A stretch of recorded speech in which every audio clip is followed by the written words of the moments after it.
Bom, só para eu me localizar aqui, irmão Neftali, que horas são aí na Austrália, onde vocês estão, exatamente? 7h35. Da noite, claro. Isso. Ok, então aqui 6h35 da manhã. Isso. Eu louvo a Deus pela oportunidade que Ele nos possibilitou nestes últimos dias, né, de termos essas tecnologias que nos permitem transpor distâncias, né? Vejam, nós estamos conversando aqui simplesmente com metade de um planeta de distância, né, entre um e outro. E, no entanto, podemos conversar ao vivo, né? É algo maravilhoso. E eu tenho certeza que são coisas que Deus permitiu serem desenvolvidas para que nós pudéssemos realmente pregar o Evangelho nestes últimos tempos, né? Porque o último sinal que realmente falta se cumprir para que Jesus volte é Mateus 24:14, né? E este Evangelho do Reino, este Evangelho sobre a volta de Jesus, será pregado em todo o mundo, em testemunha a todas as nações, então virá o fim. E eu entendo que nós temos recursos suficientes para que isso seja uma realidade, né? Claro que sem o derramamento final da chuva serôdia, assunto que também é tratado aqui no livro Eventos Finais, isso não será possível. Mas com a chuva serôdia e os recursos que temos à nossa disposição, nós teremos condições, sim, de terminar essa missão tão importante no planeta. Cada vez que eu penso em algumas aparentes impossibilidades evangelísticas, eu me volto no tempo e penso nos discípulos, né? Era um punhado de pessoas simples, ali no século I, né? Não tinham televisão, não tinham internet, não tinham rádio, tinham apenas a voz e a disposição. Mas quando foram batizados com o Espírito Santo, na chamada chuva temporã, olha o que eles fizeram, né? Eles abalaram o mundo, eles levaram o evangelho a todo mundo conhecido na época. E se eles puderam fazer isso com a ausência de recursos que tinham, mas com o poder do Espírito, imagine o que nós podemos fazer com o Espírito Santo e com os recursos que temos à nossa disposição. Então, tudo que temos que fazer, na verdade, é nos colocar à disposição. A chuva serôdia não vem para converter ninguém, esse processo já terá ocorrido antes. Ela vem para capacitar aqueles que estão disponíveis, aqueles que estão nas mãos de Deus para serem usados. Então, eu começo essa nossa conversa aqui pedindo que os irmãos se coloquem à disposição, que os irmãos busquem a Deus nesse momento, né? De todo o coração, coloquem a vida de vocês em paz com Deus, se consagrem, orem, leiam a Bíblia todos os dias. Louvado seja Deus por essas lives que vocês têm feito para buscar a Deus todos os dias. Então, isso é o que temos que fazer nesse momento. Esse é o momento do ficar em Jerusalém, digamos assim, né? Para que depois possamos sair das portas de Jerusalém e abalar o planeta com essa mensagem poderosa da volta de Jesus. Que Deus use poderosamente cada um de vocês. Veja, né, o irmão Neftali falou aí de uma teoria que está voltando, aí ganhando força novamente, especialmente porque, se vocês não ouviram falar, talvez vocês vão ouvir ainda nesses dias, né, um pregador importante, uma pessoa a quem eu admiro, aliás, eu não vou mencionar nomes aqui por questão de ética, mas é um palestrante, um escritor que eu admiro, especialmente quando fala em criacionismo. Eu creio que fala com muita propriedade, mas de vez em quando as pessoas dão as suas escorregadas, né? E lamentavelmente esse mesmo palestrante, pregador, ele produziu recentemente um vídeo em que ele ressuscita uma teoria chamada dos 6.000 anos, que coloca na boca, né, de Ellen White palavras que ela exatamente não disse, né?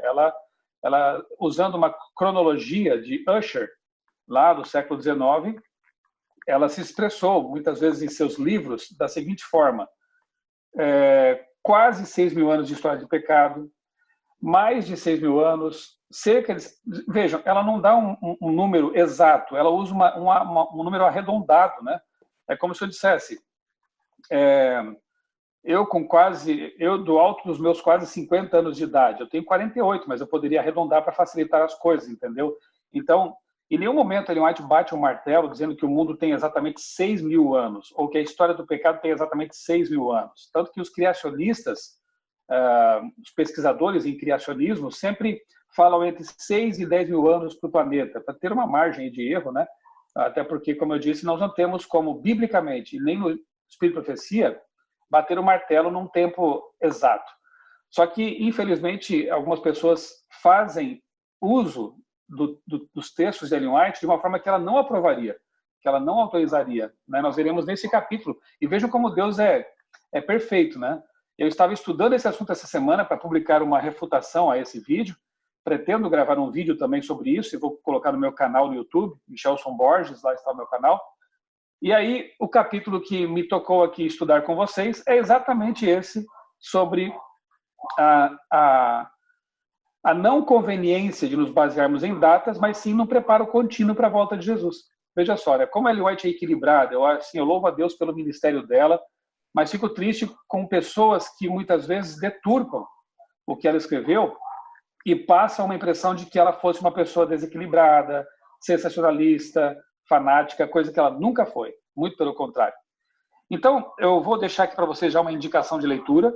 No meu blog outraleitura.com.br, eu postei um texto de um amigo português, um grande estudioso da Bíblia, cujo título é A Teoria dos 6.000 Anos e a Volta de Jesus até 2027. Esse pregador, palestrante a que me referi, ele não bate o martelo também assim, dizendo, olha, vai ser até lá que Jesus voltará. Mas ele dá a entender, durante a construção do seu argumento, que é assim, né? Então, por mais que ele use a palavra if 4 vezes, se eu não me engano, no vídeo, toda a argumentação dele vai na direção de que a volta de Jesus se daria, né? Não vou dizer que se dará, vou dizer se daria, antes de 2027. Isso é complicado, porque cria toda uma agitação, né? Cria um fanatismo e, veja, parece que algumas pessoas não aprenderam ao longo da história. É verdade que a Igreja Adventista do Sétimo Dia nunca marcou datas. Isso é bom já dizer de início, porque algumas pessoas confundem milerismo com adventismo. A 1844, 22 de outubro, essa data foi marcada corretamente, a gente sabe disso, né? O evento é que foi confundido pelos milleritas, seguidores de Guilherme Miller, de William Miller. A Igreja Adventista do Sétimo Dia só vai ser organizada quase 20 anos depois disso, né? Então, o adventismo, propriamente, nunca marcou datas para a volta de Jesus. E deveria ser assim, porque nós entendemos pela Bíblia e pelos livros de Ellen White que não é conveniente que façamos exatamente esse tipo de coisa, né? Porque, repito, cria uma agitação, cria um fanatismo em torno disso, e o pior, quando passa a data marcada falsa, as pessoas caem no desânimo, caem numa incredulidade, muitas vezes. E isso é plano satânico, por quê? Porque ele acaba dessensibilizando as pessoas para a mensagem verdadeira. Quando pregamos sobre a volta de Jesus, segundo a Bíblia, as pessoas vão pensar assim, mais uma previsão daquelas furadas, né? Como eu disse aí para o irmão Neftali, e digo para vocês, como eu gostaria realmente que Jesus voltasse antes de 2027, né? Na verdade, eu gostaria que tivesse voltado muito tempo antes. Eu fui batizado na Igreja Adventista na década de 90. Eu tinha 18 anos quando eu conheci essa mensagem. Eu era evolucionista, passei por uma fase de ceticismo, não cheguei a ser ateu, mas passei por uma fase assim bem complicada e conheci essa mensagem maravilhosa lá nos meus 18 anos. Isso foi em 1991. Eu confesso a vocês que eu não esperava que o mundo passasse do ano 2000. Até porque havia uma ideia assim falsa, né? Mas que circulava nos meios evangélicos, vocês devem ter ouvido, né? 1000 passará, 2000 não passará. Era uma máxima, né, que circulava por aí. Passou. Já passam 20 anos dessa data, dessa mudança de milênio, de século, né? Mas eu vou desanimar por causa disso? Vou perder minha fé? De jeito nenhum. Porque a promessa foi dada por alguém que nunca mentiu. Jesus, ele disse, não se turbe o vosso coração, e você conhece o texto. Creiam em mim. Na casa de meu pai há muitas moradas. Se não fosse assim, eu teria dito, eu vou preparar um lugar. E quando estiver preparado, eu voltarei para receber vocês. Jesus disse isso, lá em Atos capítulo 1, versos 10 e 11. Os anjos disseram isso também. Enfim, há mais de 2.500 promessas diretas e indiretas na Bíblia sobre a volta de Jesus. Então, ela vai acontecer. No tempo de Deus, ela vai acontecer. E a nossa preocupação, como Ellen White enfatiza nesse capítulo, não deve ser com respeito ao tempo, mas sim um preparo constante. Até porque, veja bem, meus irmãos, eu acabei de dizer que eu tenho 48 anos. Eu confesso a vocês que eu não percebi o tempo passar até aqui. Aliás, a minha mente parece que parou lá nos 30. Eu sei que não pareço mais ter 30, mas mentalmente parece que eu fiquei lá, né? O tempo voou muito rapidamente. Minha filha mais velha está com 18 anos, ela nasceu ontem. E toda vez que eu converso com pessoas mais idosas, elas me dizem a mesma coisa. Michelson, olha, se prepare, porque a segunda metade da vida passa mais rápido ainda.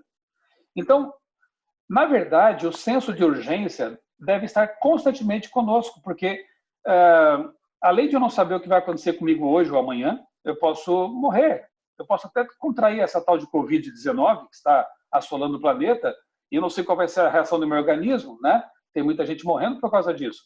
Então, eu não sei o que me espera o dia de amanhã, mas eu sei que ainda que eu não morra amanhã, os próximos 40 anos, se eu vivesse esses 40 anos e se o mundo durasse tudo isso, seriam muito rápidos. A vida é como um sopro, diz Salomão, não é?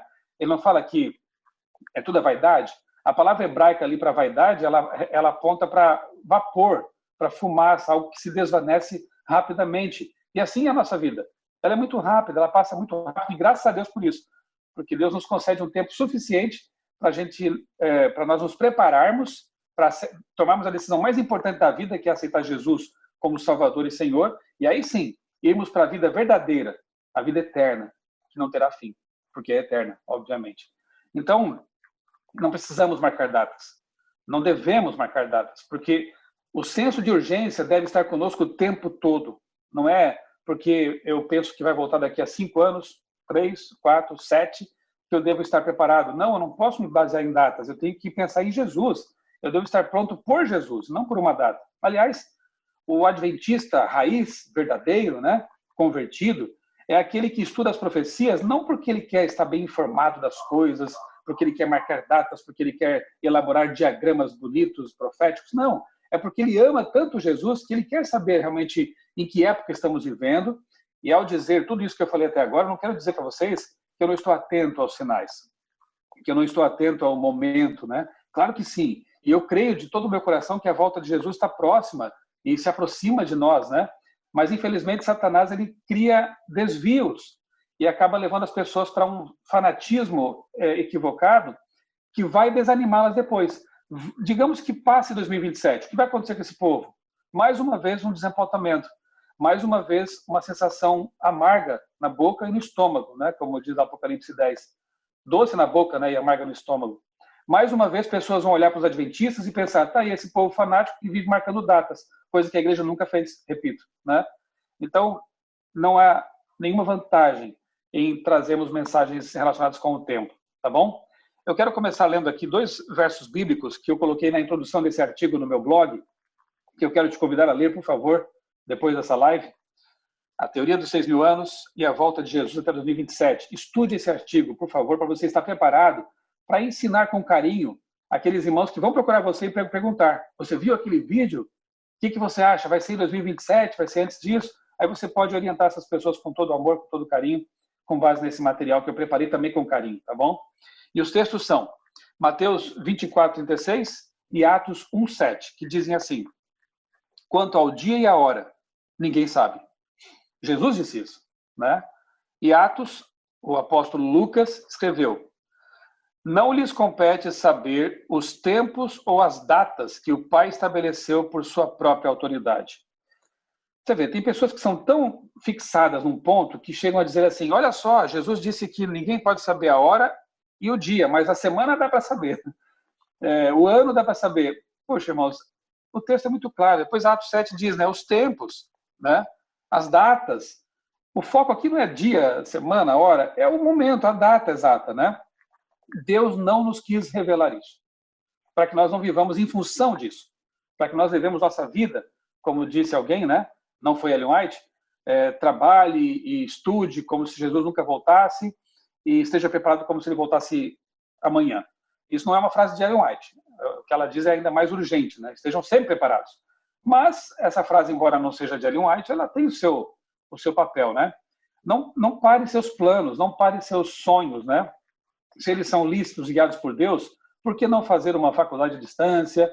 Por que não fazer uma pós-graduação? Por que não realizar algum sonho, uma viagem que você planejava, se nós pudermos viajar depois de tudo isso? Não sei, né? Mas, enfim, tenha seus sonhos com Deus, não os interrompa por causa de ideias que não são bíblicas, né? E viva levando em conta sempre que Jesus vai voltar, né? Que vai ser em breve, mas continue vivendo, continue, repito, realizando seus sonhos, se forem lícitos, né? Se estiverem de acordo com a vontade de Deus. Então, esses dois textos são muito claros, né? Não nos compete saber, né? Nem os anjos, diz Ellen White, sabem. Deus não quis revelar para eles. Deus sabe o dia.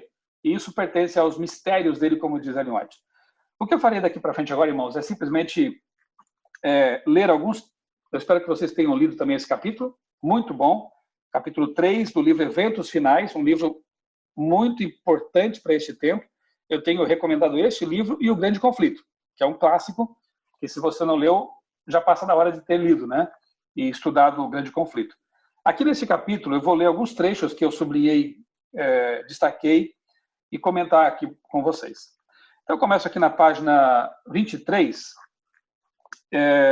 com o segundo parágrafo, que diz assim: se tivesse desenrolado perante os discípulos os eventos futuros que Jesus, como ele os via, não teriam podido suportar. Por misericórdia, Jesus misturou a descrição das duas grandes coisas. Ou seja, das duas grandes coisas aqui são os dois eventos, a destruição de Jerusalém no ano 70 e a sua segunda vinda, porque os discípulos perguntaram duas coisas para Jesus. Senhor, quando sucederão essas coisas e que sinal haverá da tua vinda? Essas coisas, destruição de Jerusalém, eles não tinham ideia do que aconteceria. E que foi terrível no ano 70, quando as tropas romanas devastaram a cidade, derrubaram o templo, cumprindo a palavra de Cristo que disse, não ficará pedra sobre pedra desse local, né? E depois, eles queriam saber também da volta de Jesus. Por que Jesus misturou esses dois eventos misericordiosamente? Porque ele sabia que 2000 anos se passariam e isso seria triste demais para os discípulos saberem, eles que queriam que Jesus voltasse logo. Porque pensem bem, eles andaram 3 anos e meio com Jesus.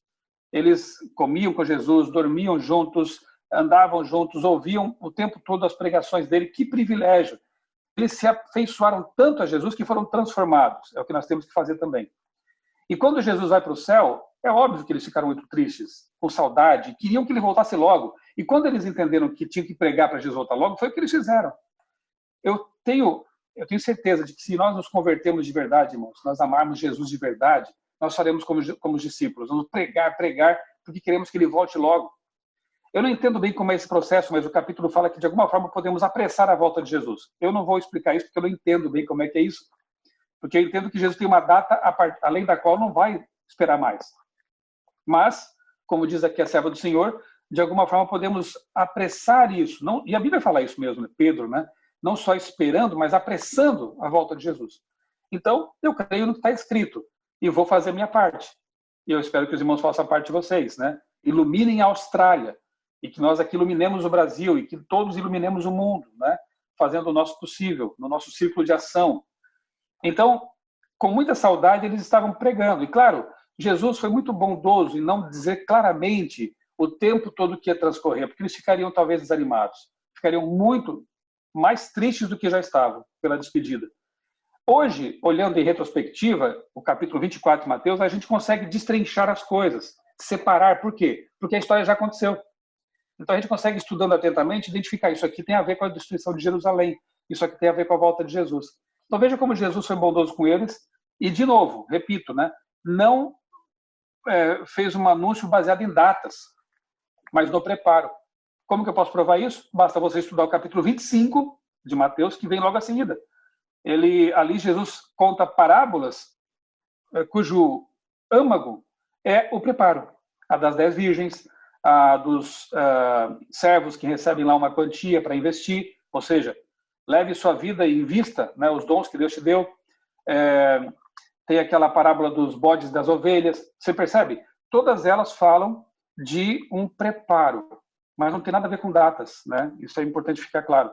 Vamos lá. O tempo da volta de Cristo. Veja o que diz aqui, ó, como é claro. Muitos que se chamam pelo nome de adventistas têm marcado datas. Olha aqui o artigo que eu publiquei no blog. Muitos que se chamam de adventistas têm marcado datas. Vez após outra, têm sido marcadas datas para a vinda de Cristo. mas resultaram em fracassos repetidos. Olha aí, de novo a coisa se repetindo em nosso tempo, né? Segundo a Bíblia, o tempo exato da vinda de nosso Senhor está além do conhecimento dos mortais. Mesmo os anjos que ministram aos que serão herdeiros da salvação não sabem o dia nem a hora. E aí ela cita aqui um texto, né? Mas a respeito daquele dia e hora ninguém sabe, nem os anjos dos céus, nem o filho. Jesus, enquanto estava na terra, não sabia, né? Porque estava ali limitado pela humanidade. Nesse momento, obviamente, ele sabe quando voltará. Não temos como saber o tempo exato para o derramamento do Espírito Santo ou para a vinda de Cristo. Aqui ela coloca duas coisas que nós não sabemos. Até porque, anos atrás, outro pregador famoso aí, nos meios adventistas, especialmente de fala inglesa, ele anunciou a data do fechamento da Porta-Graça. Portanto, ele já sabia, então, entre aspas, sabia, né? Quando seria a chuva serôdia, quando seria o fechamento da Porta-Graça. Isso foi em 2015, irmãos. Passou, né? E agora? Ele continua pregando, mas se fosse eu ia me esconder no mato lá e ficar quietinho até o fim, né? Que vergonha, né? Fazer uma coisa dessa. E aqui ela diz que não temos como saber a data do derramamento do Espírito Santo, a chuva serôdia, tampouco para a volta de Cristo. Aliás, não temos como saber nenhuma data, porque segundo esse capítulo aqui, depois de 1844 não temos mais nenhuma profecia relacionada com o tempo. Ali foi a última profecia que marca um tempo exato. Dali para frente é tempo emprestado. Nós não temos mais nada de revelação relacionada com o tempo, né? Aqui o texto é muito claro com respeito a isso. Então, por que insistir em tentar descobrir datas para a chuva serôdia, para o decreto dominical, para o decreto de morte, para a volta de Jesus? Nós não sabemos. Eu entendo com minhas pesquisas, e quero te recomendar um vídeo que eu postei em meu canal recentemente, uma pregação que eu fiz lá no NASP de São Paulo. O título é O Mundo Depois do 11 de Setembro e do Coronavírus. Eu entendo que o cenário profético está montado para a assinatura futura do decreto dominical. Pode ser por esses dias, pode ser daqui a alguns anos, eu não sei, né? Mas o que eu sei é que está pronto o cenário. Os eventos mostram que as coisas estão caminhando, né, de acordo com o script, né? Só que, repito, não é pregação de tempo aquela que temos que dar. Ela diz mais aqui, ó, não devemos viver ansiosos quanto ao tempo. Olha só, no finalzinho da página 23. Que texto claro. Não fique ansioso com respeito ao tempo. Viva. Leve a sua vida. Viva a sua vida aí com a sua família, com seus filhos. Não crie uma situação de desconforto, de fanatismo, que geralmente tira da igreja, não aproxima de Jesus, né? Página 24. O Senhor ocultou isso prudentemente de nós, para que sempre estejamos num estado de expectativa e de preparação para a segunda vinda de nosso Senhor Jesus Cristo nas nuvens dos céus. Estejamos num estado de expectativa, ou seja, Jesus vai voltar hoje para mim. Eu estou preparado para que se ele volte agora, eu vou para o céu com ele. Me deu para entender? É um estado de constante preparo, não é para daqui a 7 anos, não é para daqui a 5 anos, é para agora. Eu estou em paz com Deus, e se ele vier amanhã, Jesus Cristo, eu estou pronto. Deu para entender o que Jesus quer de nós? Um preparo constante, né? E se você, neste momento, se sente longe de Deus, é a chance que Deus está te dando, né? Nessa live aqui, de reconsagrar sua vida com Jesus. Se você cometeu algum pecado ontem, né? Deus está te dando a chance de agora se arrepender e pedir perdão e voltar para Ele, né? Nós temos um advogado no céu, Cristo. Se nós cometemos o pecado, Ele está ali disposto a nos perdoar, nos limpar com seu sangue e nos ajudar nesse preparo. Não solte a mão de Jesus, né? Não dá mais tempo de fazer isso também, né? É hora de ficar firme com Ele. Não deixa passar aquele pensamento bobinho assim de eu vou sair da igreja porque alguém olhou torto para mim, porque não me deram atenção. Nós estamos na igreja por causa disso, né? E se alguém olhar torto para você, olhe bonito para ele, entendeu? É hora de nós termos um cristianismo maduro para ficar ali firmes e trazer outros para esse mesmo caminho, tá bom? Vamos continuar aqui. O tempo exato da segunda vinda do Filho do Homem é um mistério de Deus. Olha só, isso está escrito no Desejado das Nações, né? O tempo é um mistério de Deus. Vou eu agora decifrar o mistério de Deus? Não tenho esse direito, né? Nem me compete fazer isso. Sem marcação de tempo. O tópico aqui é o seguinte: não pertencemos ao grupo de pessoas que definem o exato período de tempo que transcorrerá antes da segunda vinda de Jesus, com poder e grande glória. Não pertencemos a esse tipo de pessoas, esse grupo, né? Alguns marcaram um certo tempo e quando esse tempo passou, o que aconteceu? Seu espírito presunçoso não aceitou a repreensão e eles têm marcado diversas outras datas. Numerosos fracassos caracterizaram essas pessoas como falsos profetas. Eu acho até engraçado, né? Tem um casal aqui no Brasil que tem divulgado mensagens estranhas no Facebook, eles se vestem como Jedis, Cavaleiros Jedi, sabe, lá da Star Wars, e estão pregando que agora eles são os novos líderes da Igreja Adventista. E o pastor Ted Wilson já foi deposto, e agora eles é que são os líderes da igreja. Detalhe é que ano passado eles profetizaram a vinda de Cristo e disseram assim, se isso não acontecer, esqueçam da gente. Não aconteceu, mas agora eles voltaram a falar. Quer dizer, isso é arrogância espiritual. Isso mostra o espírito que está por trás dessas pessoas, né?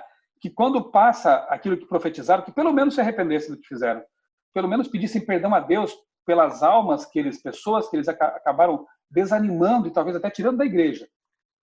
Que pelo menos pedissem perdão pelo opróbrio, pela vergonha que trouxeram à causa de Deus, porque muita gente vai achar que são adventistas, que a igreja adventista, portanto, está marcando datas. Isso é terrível, né? E, infelizmente, acabam não se arrependendo, o orgulho prevalece e continuam marcando datas. Não aprendem. Deus tenha misericórdia dessas pessoas, né? E de todas as que elas vão influenciar, infelizmente, para um caminho errado. Mas Ellen White diz, nós não pertencemos a esse tipo de pessoas, né? Se você é um adventista do sétimo dia de verdade, você não vai fazer esse tipo de coisa, nem divulgar esse tipo de coisa, nem promover esse tipo de coisa. As pessoas do mundo consideram com aborrecimento os fracassos dos que marcaram o tempo.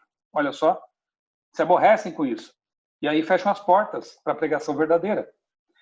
Finalzinho da página 24. Entendo que o irmão, e ela cita aqui um tal de Daniels, tem, por assim dizer, marcado tempo, afirmando que o Senhor virá dentro de 5 anos. Espero que não se alastre a impressão de que marcamos tempo, que não sejam feitos tais comentários. No tempo dela era mais fácil, hoje em dia tem as redes sociais e esse assunto aqui que eu falei para vocês, infelizmente, vai se alastrar. Eu estou prevendo isso aí, né? Ela já esperava naquele tempo, espero que não se alastre esse tipo de coisa, que não sejam feitos comentários, né? Eles não produzem nenhum benefício. Não procuremos obter um reavivamento com base em algo dessa natureza, mas que se tenha cautela no que se diz para que as pessoas fanáticas não se aproveitem de alguma coisa para produzir uma agitação que entristeça o Espírito do Senhor. Olha que coisa séria, irmãos. Uma agitação em torno desse tipo de pregação fanática, baseada em datas, entristece o Espírito Santo, mas é claro que entristece. Porque tudo aquilo que atrapalha a obra de pregação do Evangelho, tudo aquilo que vai trazer vergonha para a causa de Deus, entristece a Deus. Ele não quer que esse tipo de coisa aconteça, e por isso que ele nos previne, por isso que ele nos deu orientações tão claras. Bastaria a Bíblia, não é o que Ellen White diz? Bastaria a Bíblia, se as pessoas estudassem com atenção a palavra de Deus, sequer seria necessário que Deus tivesse inspirado Ellen White para escrever tantos livros, né? 100.000 páginas manuscritas.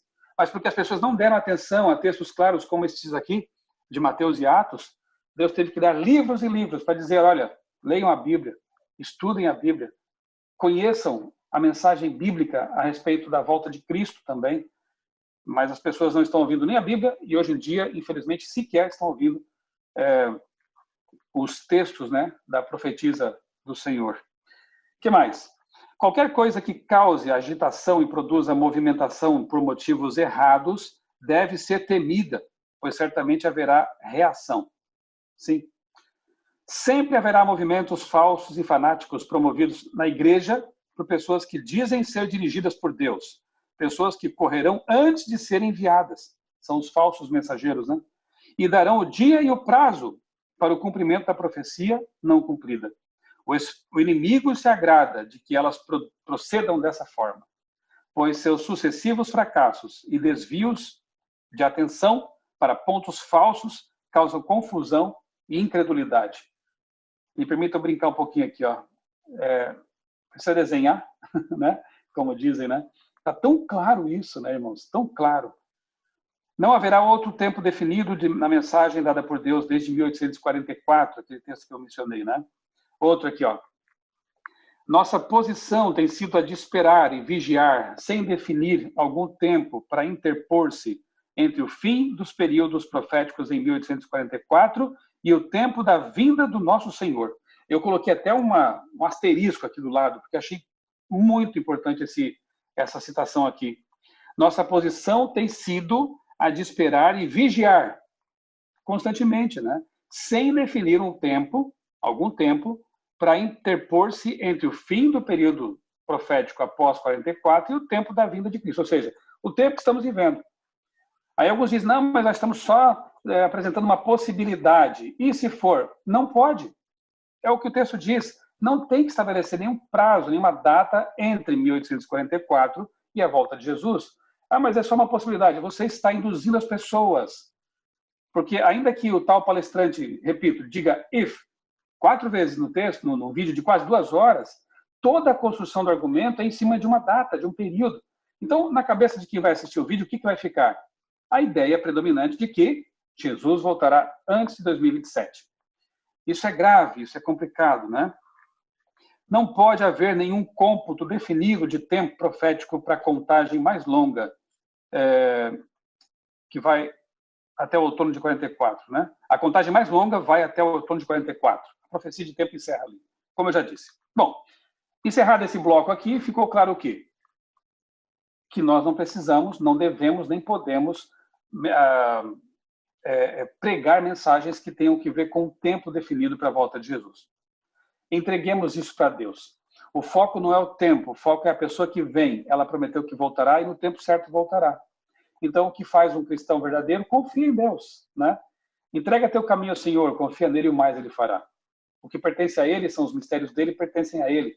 O que nos pertence é estar preparados todos os dias, criando nossos filhos no caminho do Senhor, amando o nosso cônjuge, ajudando o nosso cônjuge também nesse preparo. Estou vendo aí o Neftali com a esposa, que cena bonita, né?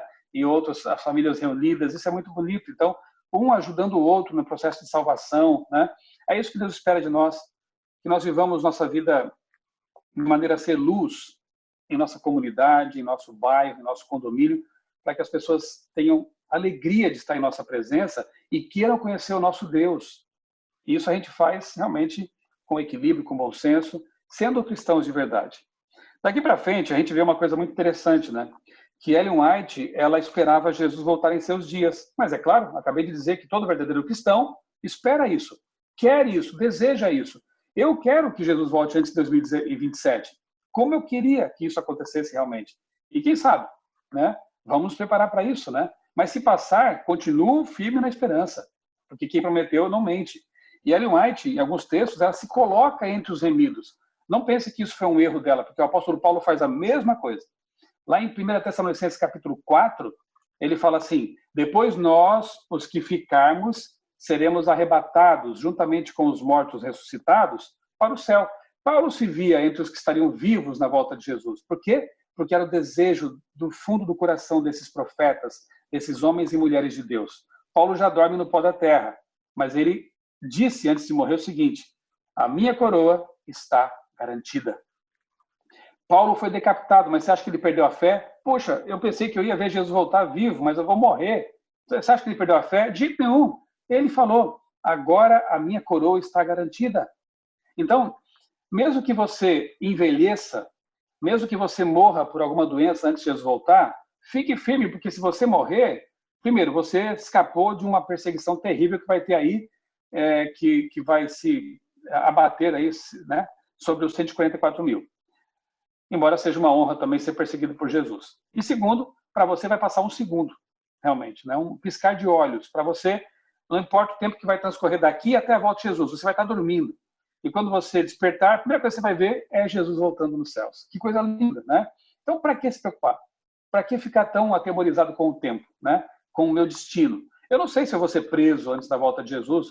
Para me achar é fácil, né? Internet e na Casa Publicadora Brasileira, onde eu trabalho, o meu endereço é conhecido. Então, eu digo para minha família, olha, vamos ficar prontos aí, porque eu não sei o que vai acontecer comigo, né? E agora, se vai dar tempo de eu morar no campo, tem pastores que terão que ficar com as ovelhas até o fim, sabiam disso? Então, tem pessoas que não poderão ir para o campo já. Se você puder ir para o campo agora, que bom, que bênção. É plano de Deus. Agora, se você, por algum motivo, tem que desempenhar sua missão ainda nas cidades, aí Ellen White tem outro livro chamado Ministério para as Cidades, né? Para que você possa desenvolver a sua missão. Então, você tem que estar em comunhão com Deus para Ele mostrar para você o que fazer e quando fazer, certo? O importante é isso, é a conexão com Deus. Então, eu não sei se eu serei preso, se eu serei morto antes da volta de Jesus, se eu estarei de pé até lá, fazendo parte dos 144 mil, que honra, não sei. Isso não me pertence, isso pertence a Deus. O que eu sei é que eu quero estar preparado todo o tempo, todo instante para a volta de Jesus. E fazer o meu melhor para que isso chegue até o número máximo de pessoas, nessa mensagem de Cristo. O que mais podemos ler aqui? Na página 26, lá na parte de baixo, ali nos penúltimos parágrafos, tem o seguinte: Neftali, me fala aí se eu estou dentro do tempo, se eu preciso encerrar. Eu estou empolgado aqui. Não, tranquilo. Vamos lá. Eu quero fazer uma pergunta, antes que mude de assunto. Pronto, é o momento, então. Vai ter algum momento que... Então, a gente não sabe quando vai ser, mas tem uma hora que não, agora é. Agora dá para... Qual que é o marco de falar assim, não, agora está começando mesmo? Vai correr. Bom, primeiro... Eu preguei dias atrás para uma igreja lá de Londres e eu falei sobre o sinal todas essas coisas. É um sinal pouco falado, né? Mateus 24, Jesus fala de guerras, rumores de guerras, epidemias, fome, terremotos. Tudo isso está acontecendo já faz tempo, mas nunca com a intensidade vista nesses dias, né? Como os noticiários estão tomados pelo assunto do Covid-19, ninguém tem falado sobre os terremotos e sobre os vulcões que têm entrada em erupção aí, né? O Etna na Itália, o Krakatoa, 15 vulcões entraram simultaneamente em erupção há 3 semanas. Terremotos, teve um em Utah de 7 ponto alguma coisa graus na escala Richter, que não é pouco, né? Então, as coisas estão acontecendo, né? A fome decorrente dessa crise também vai se intensificar. Há rumores de guerras aí também devido a essa pandemia. Né? Não sabemos o que vai acontecer. Guerras nucleares talvez não aconteçam, talvez não vai acontecer, porque aí não sobraria ninguém para esperar Jesus voltar. Mas guerras locais poderão acontecer, né? Conflitos regionais. E tem acontecido. Então, a intensidade e a frequência com que essas coisas têm acontecido nos mostram que está próximo, né? E aí, no fim do capítulo, Jesus fala assim, ó, quando virdes todas essas coisas, sabei que está próximo o tempo. Ou seja, tudo acontecendo ao mesmo tempo e com a intensidade nunca vista, é um sinal forte também da brevidade da volta de Jesus. Porém, para nós, não sei se a sua pergunta tinha que ver, por exemplo, com mudar-se para cidades pequenas ou para o campo, né? Para a gente, o sinal definitivo é o decreto dominical. Porém, aqueles que conseguem desde já se preparar, né, já estratégias, buscando realmente talvez comprar um lugarzinho lá para morar ali, ou com um grupo de pessoas, enfim, quem já está analisando isso, orando sobre isso, né, vai ter mais facilidade, naturalmente, quando acontecer. Só que o decreto dominical é o sinal para sair das grandes cidades, mas não uma distância tão grande em que você não possa ainda pregar nelas, porque tem muita gente boa lá nas cidades grandes, tem muita gente que precisa ouvir a mensagem de salvação. Imagine se nesse momento todos os adventistas fossem para o meio do mato, fossem para o campo. Onde estará o sal da terra e a luz do mundo, né? Então as cidades ficariam abandonadas. Como eu disse, né? E os pastores que têm que cuidar do rebanho, que é como um capitão de navio que não pode se salvar antes dos que estão ali naufragando. Eles têm que estar no barco até o fim, né? Então, é uma questão delicada, muito pessoal. Eu comparei numa live recentemente isso com a reforma de saúde. Como assim? Há 2 extremos perigosos nessa questão de vida no campo e reforma de saúde. Um deles é a pessoa achar que a experiência dela é de todos. Então, se eu fui, todo mundo tem que ir também, do mesmo jeito que eu fui, e quem não está no campo agora está em pecado. Não é bem assim, né? Ou então a indiferença, que é outro perigo. Por exemplo, há pessoas que dizem assim, eu sei que é importante parar de comer certos alimentos, fazer exercício físico e tal. Um dia eu vou fazer isso. Nunca faz. E vai postergando a decisão. Ou então faz e começa só a pregar sobre isso e achar que ele é mais santo do que os outros porque ele fez isso. São 2 perigos, 2 extremos para os quais Satanás nos leva. A arrogância espiritual por ter feito algo ou a indiferença em relação a algo que tem que ser feito. Então, se você pode, aliás, se pudéssemos morar no campo nesse momento para criar os filhos lá, já é o que os testemunhos, né, dizem a respeito disso. Se é possível, Ótimo. Agora, repito, o decreto dominical é como o falso cerco de Jerusalém no ano 68. Jesus disse, quando vocês virem a cidade sitiada por exércitos, saiam para as montanhas. Então, Ellen White compara esse falso cerco aí de 68 com o sinal, o aviso do decreto dominical para abandonarmos as grandes cidades, do que depois virá o verdadeiro cerco. Ou seja, o fim mesmo, né? Que é comparado ao ano 70 com a invasão de Jerusalém, certo? Então, por que nós damos atenção a esse ponto do decreto dominical? Porque para nós é um aviso, só que um outro perigo relacionado com isso, com adventistas frios, laodiceanos. Quando vier o decreto eu me preparo. Espera aí, você é dono do seu coração? Será que a conversão é assim? Agora eu vou me converter. É assim que funciona? Não é assim que funciona. Será que quando chegar esse momento eu não estarei tão endurecido, tão longe de Deus, que eu não consiga sequer voltar para Deus, ou nem queira mais? Não podemos, repito, é o que está no âmago desse capítulo. Não baseie sua vida espiritual em datas, em eventos. Você tem que ter a sua comunhão com Cristo constante, diária, para que quando chegar esses acontecimentos, você esteja pronto já para fazer o que tem que ser feito, né? Claro que haverá um tempo de graça ainda entre o decreto dominical e o decreto de morte, que marca mais ou menos ali o fechamento da porta da graça. Mas eu penso que esse tempo de graça é mais para os que ainda não ouviram. Muitas pessoas sinceras compraram livros dos comportores. Muitos livros missionários chegaram aos lares de milhões de pessoas. Talvez elas tenham posto na estante, guardado numa gaveta. É nesse momento que vai se cumprir aquela profecia que diz que esses livros vão brilhar na casa dessas pessoas. Elas vão ouvir talvez uma reportagem lá na TV sobre a agitação dominical, sobre o domingo, sobre um povo que é diferente, que não quer se unir a esse esforço ecumênico. Mas peraí, eu já li algo sobre isso. Elas vão lá na estante pegar o livro, vão ler e vão se converter. É quando milhões vão se converter em pouco tempo.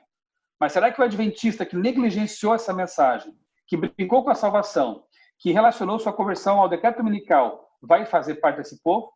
Vai ter tempo de mudar o coração? Não sei. Isso a Deus pertence. Eu só sei que eu não quero me arriscar. Eu não quero pensar assim, quando chegar esse decreto aí, eu vou voltar para Deus, para a igreja, eu vou estudar a Bíblia. Será que vai dar tempo? Será que teremos Bíblia à disposição? Irmãos, eu creio sinceramente que Deus está nos dando uma oportunidade tremenda com essa pandemia, sabe?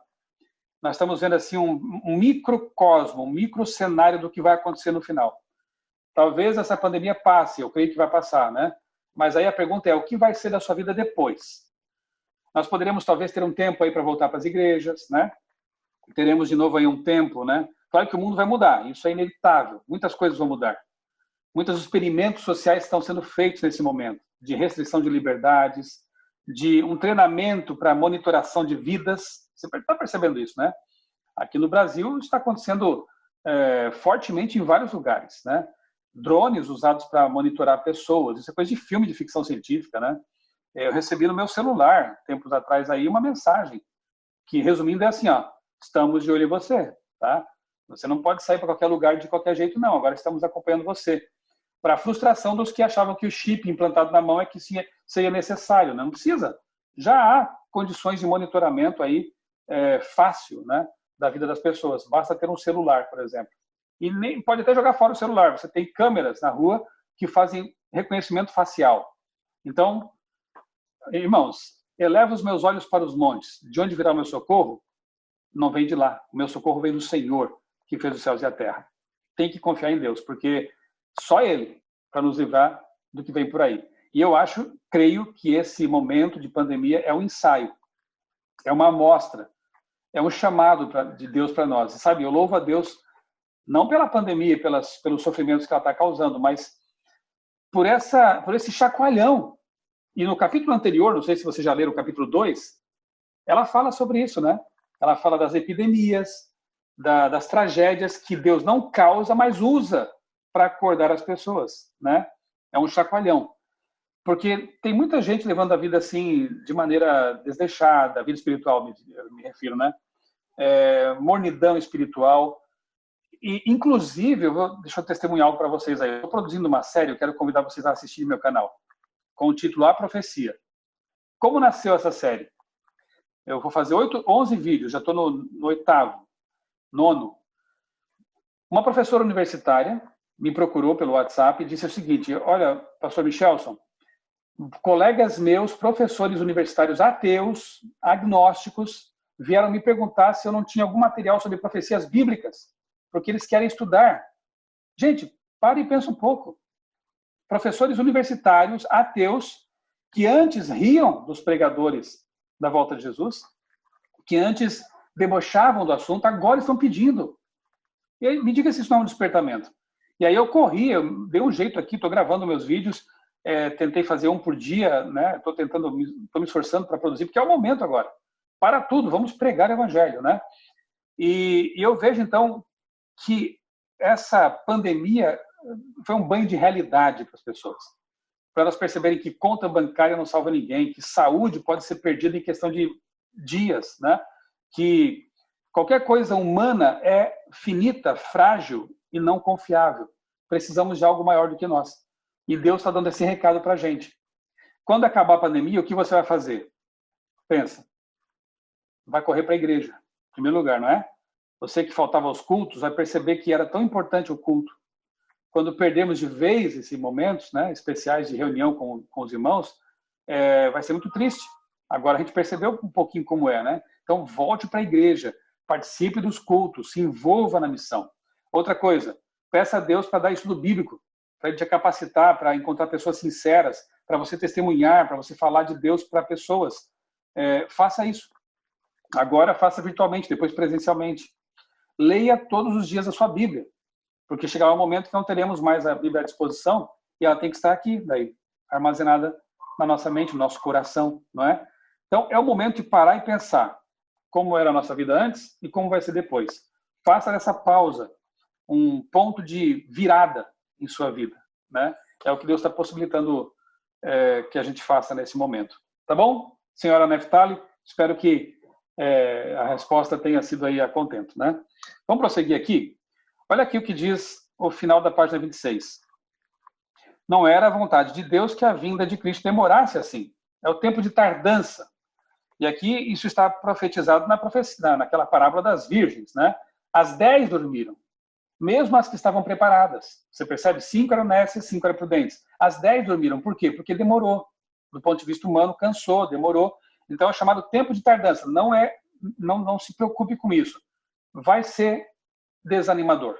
Vai ser difícil, mas fique firme. Azeite na lâmpada, de sobra, tá bom? Mesmo que você desanime, não pare. Mesmo que canse, prossiga, tá bom? Ela fala aqui, por 40 anos a incredulidade, a murmuração e a rebelião excluíram o antigo Israel da terra de Canaã.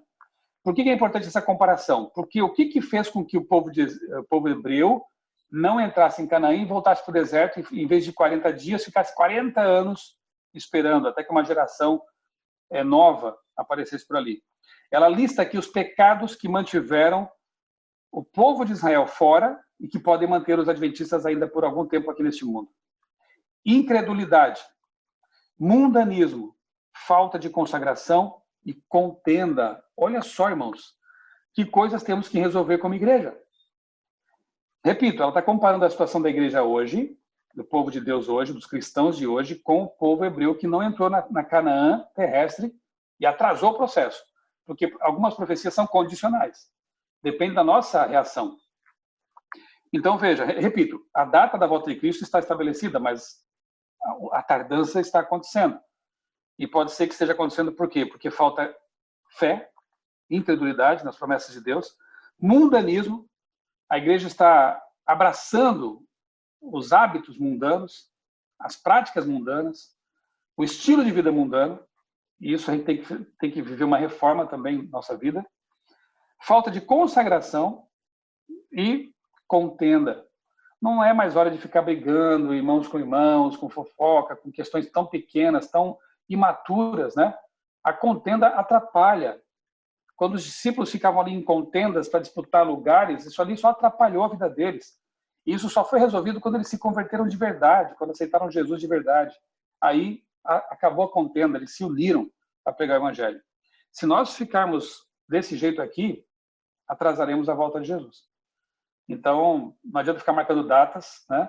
Você vai atrasar o processo se você não se converter de verdade e abandonar essas coisas que estão aqui relacionadas.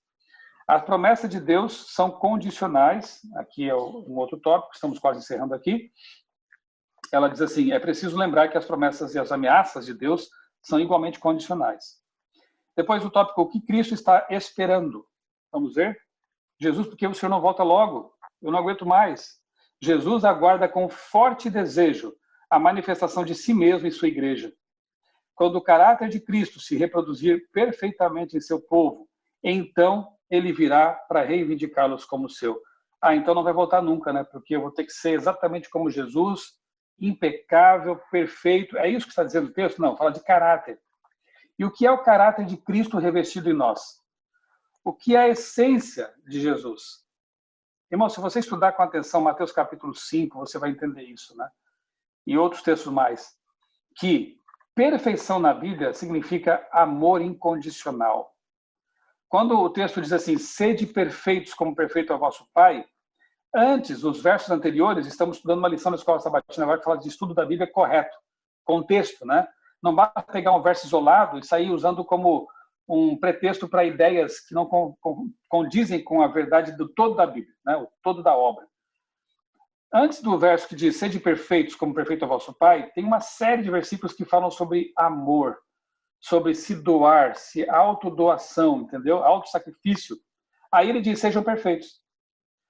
No verso correspondente lá no outro evangelho, fala justamente sobre isso, né? Sobre amor. Amem como Pai. Então, o que significa o caráter de Cristo se revestir completamente em sua igreja?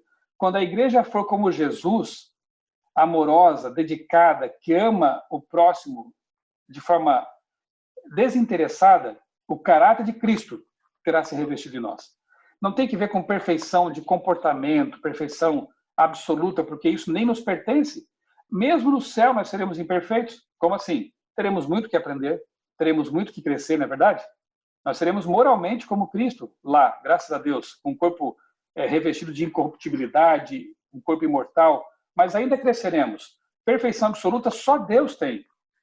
A nossa perfeição é relativa, como a de um bebê.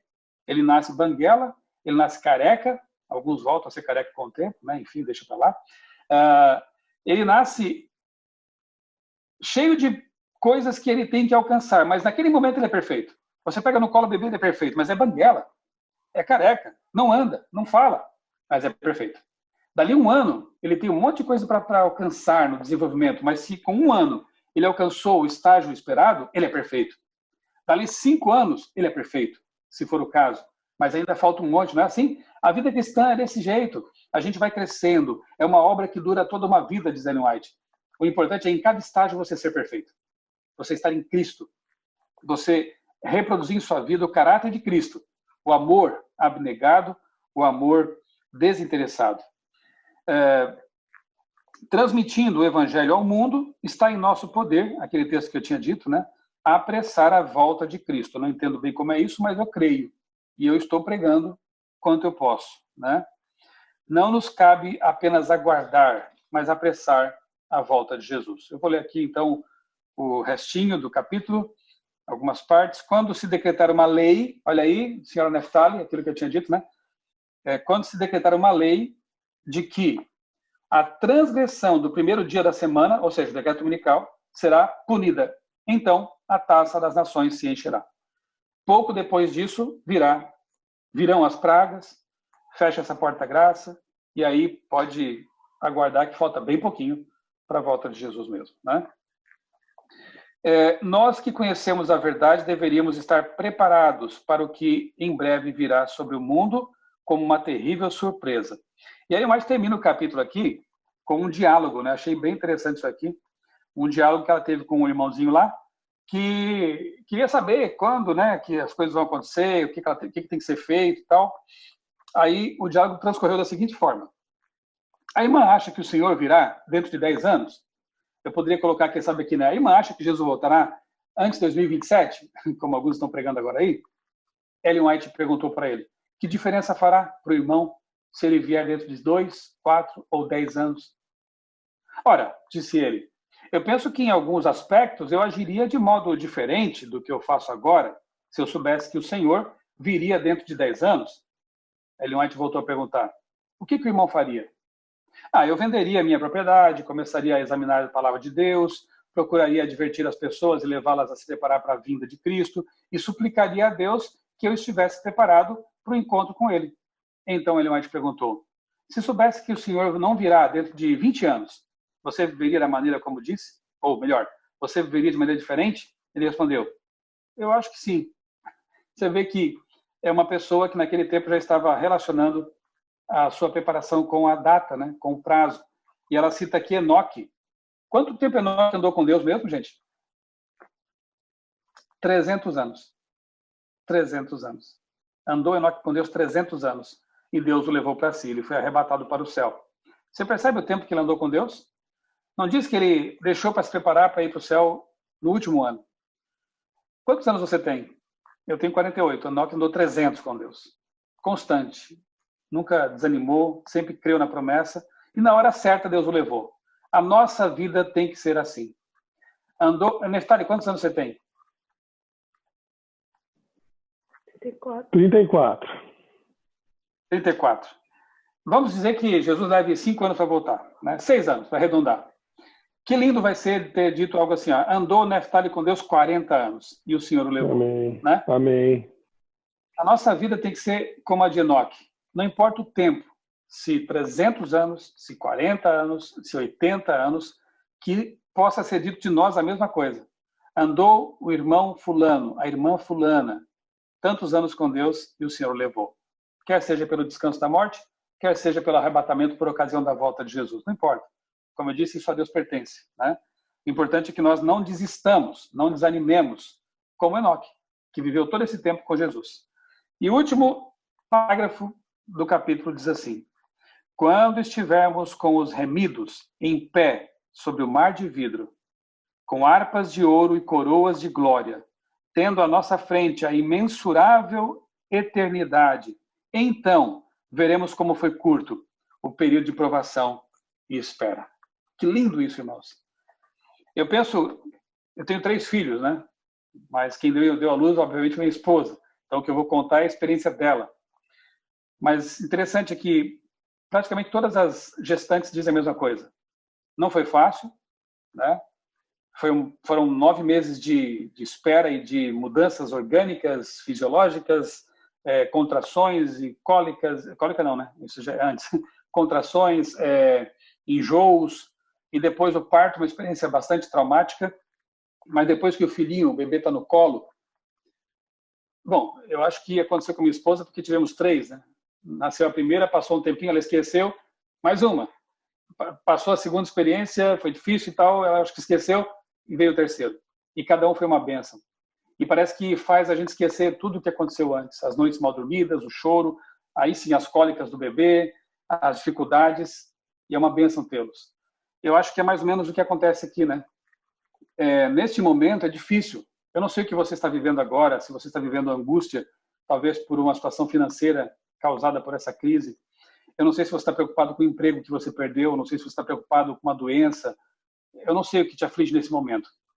Eu sei que todos nós passamos por lutas, dificuldades e vamos passar por elas até a volta de Jesus. Lamentavelmente, eu tenho que te dizer isso, que antes de melhorar definitivamente vai piorar bastante. Deus já nos advertiu quanto a isso. Mas Ele garantiu também que o pão e a água nos serão garantidos também. Que nós não vamos morrer de fome não, irmãos. Deus prometeu na sua palavra que Ele vai nos amparar. Se preciso for, vai chover maná do céu de novo, irmãos. Temos que crer nisso. Mas é angustiante, é difícil, é complicado, perdemos pessoas queridas. Só que a vida humana é tão curta, de novo eu falo isso, que quando chegarmos à eternidade e olharmos para trás, vai ser como um piscar de olhos. Passou tão rápido. É o que Ellen White descreve aqui, né? Quando estivermos no mar de vidro, com nossas harpas na mão, com a coroa de ouro, com Jesus na nossa frente, a realidade agora, a vida eterna é uma realidade, eu acho que a gente vai quase até esquecer tudo o que passou. Como uma mãe esquece os 9 meses de sofrimento quando tem o bebê no colo. Então, por isso que Paulo diz, pensai mais nas coisas do alto. Vamos refletir mais todos os dias no céu. Vamos pensar mais na nova terra e menos neste mundo. Porque quanto mais a gente pensa no céu, menos a gente ama esse mundo e mais rapidamente passará essa situação em que estamos aqui, né, envolvidos, que não é só o vírus do Covid, não, é o vírus do pecado mesmo, o vírus do pecado que assola esse planeta há milênios. Então, pense mais no céu, pense mais naquele que vem e menos nas coisas que vão acontecer até ele vir. Pense que Jesus prometeu e nunca mentiu, e que em breve a nossa esperança será uma realidade. Demore o tempo que demorar. O que importa é que vai acontecer, tá bom?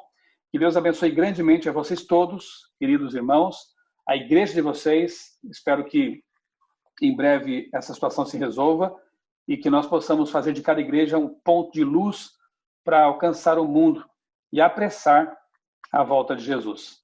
Um grande abraço para vocês e muitas bênçãos na vida de cada um de vocês. Amém. Muito obrigado, Michel. Foi muito bom e Amém. foi um prazer acompanhar aí. E, pessoal, alguém tem alguma pergunta aí? Ninguém se manifestou aqui no chat? Só no finalzinho aí perguntar alguma coisa? Eu tenho uma pergunta. Pode fazer aí. Antes da pergunta, eu quero só reforçar. Tá sem som, Michelson. Michelson, tá sem som. Opa, desculpe, Agora. fechei o áudio aqui. Bom, antes de encerrar aqui, antes da pergunta, né, eu quero mais uma vez reforçar aqui o convite para que vocês leiam, por favor, esse artigo aqui no meu blog outraleitura.com.br, A Teoria dos 6.000 Anos e a Volta de Jesus até 2027. Um material que foi produzido justamente para ajudar as pessoas a compreenderem realmente, né, essa questão das datas, por que existe essa teoria dos 6.000 anos, de onde que vem isso, e ajudarem também aqueles que tiverem dúvidas, procurarem vocês perguntando sobre esse assunto, tá bom? Vamos à pergunta, então. Ok. Muito obrigado, pastor Michelson. Meu nome é Guilherme, eu gostaria de fazer uma pergunta até como introdução do nosso próximo capítulo, que é o capítulo 4, né? Uhum. Como nós, como igreja adventista, devemos nos preparar, né? Em que livros devemos nos atentar nesses tempos do fim? E qual é essa terceira mensagem angélica que devemos anunciar para o mundo, né? Sei que são uma pergunta um pouco complexa. Eu acompanhei a sua live junto com alguns outros pastores alguns dias atrás e o pastor Eliezer respondeu ali em 7 minutos.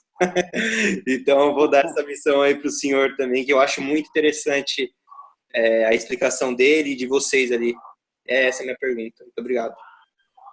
Olha, Guilherme, como você fez 3 perguntas numa só, seriam necessários 21 minutos. Tá bom. Mas vamos lá. Vou resumir aqui, né? Aliás, eu quero convidar vocês de novo. Nós teremos a segunda live com esse grupo de pastores, tá bom? No próximo sábado, horário de Brasília, 19 horas. Aí vocês transformem para o horário da Austrália aí, tá bom? Ela ficará gravada também nos canais, né? No meu canal também vai estar gravada. Nós vamos falar sobre sacudidura, irmãos. Tema muito importante, muito para esse momento, né? Olha só. Primeiro, capítulo 4, né? A Igreja de Deus nos últimos dias. Tem um texto de Ellen White com o qual eu sempre encerro minhas palestras sobre a volta de Jesus, em que ela fala assim, o que temos que fazer para estar preparados? Primeiro, aguardar pacientemente. Segundo, eu esqueci o segundo. E o terceiro trabalhar fielmente antes que venha esse grande dia. Resumindo, o que ela diz é o seguinte, estar ativos, né, na igreja e trabalhar pela salvação dos outros.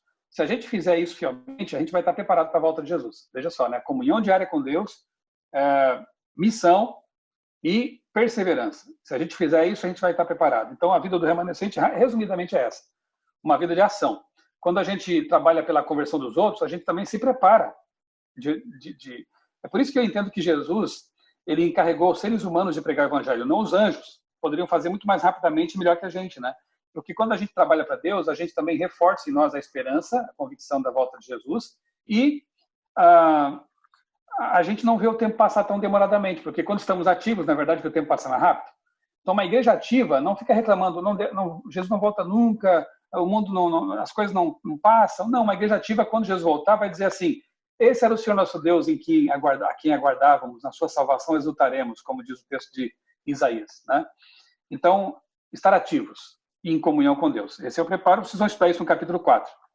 A segunda questão foi sobre, você perguntou sobre as 3 mensagens angélicas, e qual foi a outra? Você fez 3 perguntas. Eu acredito que foram duas somente. Como devemos nos preparar? Qual livros devemos meditar nesse tempo? Certo, nesse momento. Bom, primeiramente, né, claro, o livro dos livros, né, a palavra de Deus. Nós temos que dedicar tempo para estudá-la. O projeto Reavivados por Sua Palavra é uma bênção, porque a proposta é estudar um capítulo por dia, de forma assim mais demorada, mais meditativa, né, com calma. Inclusive, eu vou deixar com o irmão Neftali um link para um grupo de WhatsApp que eu tenho, em que eu compartilho todos os dias algumas reflexões sobre o capítulo do dia. Tá? Eu tenho um grupo em inglês e um em português. Eu vou mandar para o Neftali, ele compartilha com vocês depois. Se quiserem fazer parte desse grupo de WhatsApp, é um grupo silencioso só para isso mesmo. Né? Todo dia eu compartilho ali algumas artes, um áudio pequeno e uns textos com alguns insights a respeito da leitura do dia. Vocês podem compartilhar com outras pessoas à vontade também, tá bom? Para começar isso aí, Bíblia todos os dias. Né? O livro Grande Conflito, que eu já mencionei aqui nessa live, também é um livro muito importante para lermos nesse momento, especialmente os últimos capítulos que falam sobre o tempo do fim, os sinais, né? E vocês estão fazendo uma coisa muito boa, que é estudar o livro Eventos Finais. É uma compilação, né? Os textos são extraídos de outros livros, né? Mas, embora seja uma compilação, foi muito bem feita e muito útil, né? Eu acho que vocês estão no caminho certo, estudando esse livro aqui. Resumidamente, eu acho que seria isso, né? Há muitos outros livros bons na igreja. Eu até vou gravar um vídeo nos próximos dias sobre o perigo de ficarmos bebendo em fontes poluídas. Tem a vantagem da internet facilitar a nossa vida em muitos aspectos, mas também tem a inconveniência de nos colocar em contato com muita coisa maluca por aí, muitas teorias conspiratórias, tem muitos canais. Por exemplo, tem um canal de uma moça aí que fala sobre o momento que estamos vivendo e tal, sobre a crise, mas também é uma pessoa que crê na Terra plana, crê que as vacinas não podem ser tomadas, crê que o LHC, o acelerador de partículas lá da Suíça, é um portal para o inferno, portanto, crê que os demônios estão no inferno queimando nesse momento, crê sabe, não estuda a Bíblia, ela fala isso nos vídeos, mas fala o tempo todo de Bíblia, e tem adventistas bebendo dessas fontes, se confundindo, né? Trazendo junto com algumas pitadas de verdade um monte de mentiras. Para que fazer isso se nós temos fontes seguras na igreja? Se nós temos livros seguros, sem contaminação, uma fonte segura. Antigamente a gente falaria assim, né? São cisternas rotas, né? Que não retém a água pura ali. Eu não gosto de perder tempo com essas coisas, entendeu? Embora às vezes eu tenha que ler alguma coisa, assistir para analisar e às vezes refutar, mas não me faz bem. Eu prefiro a Bíblia, prefiro os livros inspirados, que são fonte segura. Prefiro compartilhar vídeos e áudios seguros, fonte pura, não contaminada. Tem gente que usa mal aquele texto de Paulo que fala assim, examinai tudo, retende o que for bom. Aí acho que pode ver tudo. Olha que tudo perigoso. Vou então ver vídeos eróticos porque eu posso analisar tudo? Não. Eu vou ver então um filme espírita de terror porque eu tenho que analisar tudo para reter o que é bom? Não é assim que funciona. O texto, se você ler no contexto, Paulo fala de profecias. Então, se você ler os versos anteriores, é sobre profecias. Então, analise as profecias, o tudo das profecias, e retenha o que for bom. Não é tudo que há no mundo. Senão isso me abre a porta para um monte de lixo. Né? É um perigo esse tipo de pensamento. E o terceiro ponto é as 3 mensagens angélicas. Né? Daria para ficar aqui mais horas e horas analisando cada uma das 3. São muito importantes. Eu vou ficar com a essência. Né? O âmago das 3 mensagens angélicas, segundo Ellen White, é a justificação pela fé. E justificação pela fé é dependência de Deus. Porque quando você lê ali os versos 6 e 7, Apocalipse 14, 6 e 7, há um reconhecimento por parte de um povo que está pregando essa mensagem, os anjos ali representam um povo, de que há um Deus que tem que ser respeitado, temei a Deus e dá-lhe glória.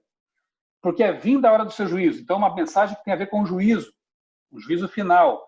Nós temos que pregar do amor de Deus, da graça, sim, mas se ficarmos só nisso, não é a mensagem completa. Nós temos que pregar de graça, salvação, do amor de Deus, mas também advertir as pessoas de que há um juízo em processo e que as pessoas têm que se preparar para esse momento, né? E, finalmente, adorar aquele que fez o céu, a terra, o mar e as fontes das águas. E esse verso nos remete a Êxodo capítulo 20, versos 8 a 11, ó, sábado, né? Então, a pregação que tem a ver com graça, porque começa com o evangelho eterno, mas também envolve a lei. Uma coisa sem a outra é uma mensagem capenga. Só a graça sem a lei é graça barata. Só a lei sem a graça é legalismo, é farisaísmo. Junta as duas, você tem a mensagem correta. É a graça que nos habilita a guardar os mandamentos de Deus. É a salvação que nos dá o amor suficiente para amar tanto a Deus que a gente vai perguntar: o que eu tenho que fazer, Senhor? Obedecer a tua lei? Então eu vou obedecer porque eu te amo. É isso. Se a gente pregar essa mensagem, que deve ser a nossa mensagem mais importante nesse momento, como adventistas, né, pregar as 3 mensagens angélicas, a gente vai ensinar as pessoas a depender de Deus para tudo. Porque Ele é o nosso Criador, porque Ele estabeleceu a lei, porque Ele nos salvou.